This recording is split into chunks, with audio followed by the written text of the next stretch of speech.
call this box guitar. We don't really know the word acoustic guitar. We call it at least it's a box of string. So it was like it was so appropriate. It was the best scenario. Yes, exactly. That's awesome. What's up? What up, what up?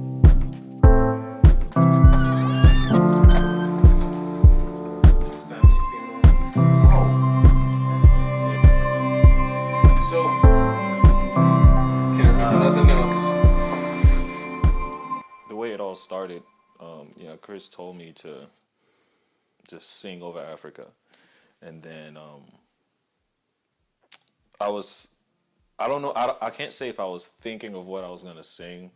I was just like, okay, let's go ahead. Let's do this. Well, it caught you off guard. Yeah. Which is part of my plan. Right.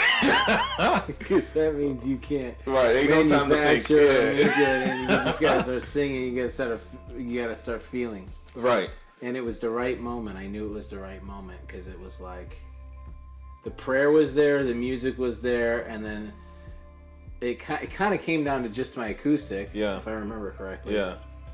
And I just knew I changed the way I was playing a little bit because when you play with just one instrument, you kind of, I put the rhythmic part into it, and I was like, wow, this could be really cool. Like, Right. if I carried the music, and then I just leaned over to Dave, I said, sing over Africa, and he was like, what? And I was like, just sing. So he pulled the mic up, and then I was like, I'll carry it musically, and I'll just wait on you a little bit, and then I'll kind of play in a way that draws something out of you too, not just kind of waiting on you, kind of pushing you a little bit, pulling back, pulling back a little bit. Yeah. And I think a little bit what I started feeling, because I thought about, I know a specific family that was affected by Mozambique, by the cyclone over there. Then after he told me that, then the family came to mind, and how they're affected by it, and also how they wanted to start helping people with hospitality and giving and being generous people that they are. And so it just morphed itself from them specifically to that family, to the nation, and then just most of the South African region. Mm-hmm. And then just a little bit based on my background or culture,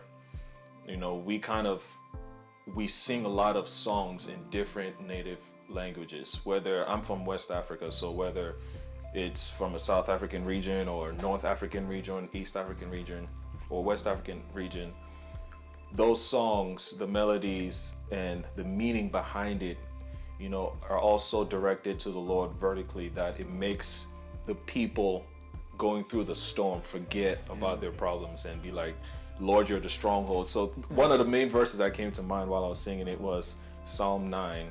I think in verse 9 and 10, when it says, the Lord is a stronghold for the oppressed, and those who know his name trust in him, put their trust in him. And so that's what I was thinking. And then I remember morphing into Psalm 91, being covered under the shadow of his wings. It's just and the more I kept singing, I kept picturing just villages in Africa, and I would remember, and my parents still do this till now, but even when I was younger, they would gather all of us children, and then we'll just start singing. Whether it was a rainy day, and then we could hear like we were almost getting wet because the house couldn't really sustain the rain or the weight of it. But we would just start singing or make the moment of what it is for it to well up joy in our hearts. So I started thinking about parents, mothers and fathers gathering their children and say, hey, I know what's going on right now, but let's focus on the Lord. Let's focus on singing. And see what happens out of this. And so there's something, I feel like there's something with, especially you being an African, and I just felt you need to sing over your own people. And then I was thinking about how something I think that you excel in as the African people and the black community is actually singing through pain. singing through difficult circumstances. You guys lead the way on that, and there's been so much hardship, and that was such a hard circumstance in Mozambique, and I was just thinking, what they need is someone to get up and start singing their way through the storm, kind of like what you just said, and it was like a perfect timing to do that. Yeah, it was just really powerful. Which I also think on the musical side too, we call this box guitar. You know, we don't really know the word acoustic guitar. We call it at least it's a box of strings. So it was like it was so appropriate. It was the best scenario. Yes, exactly. To be able to, because that's just even on the musical history too. That's how the banjo started in Africa, but they would just bring something and make the most out of it. Just start strumming. So it just like was the perfect moment with a box guitar and a voice. Which is the end time prayer movement is all going there, brothers and sisters. It's going to the stringed instrument that you don't need to plug in. Right. It's not going to be any electricity in a lot of places. And a voice. Rhythmic instrument and a voice, and you're fine. You got it. You got a prayer room if you got those two things.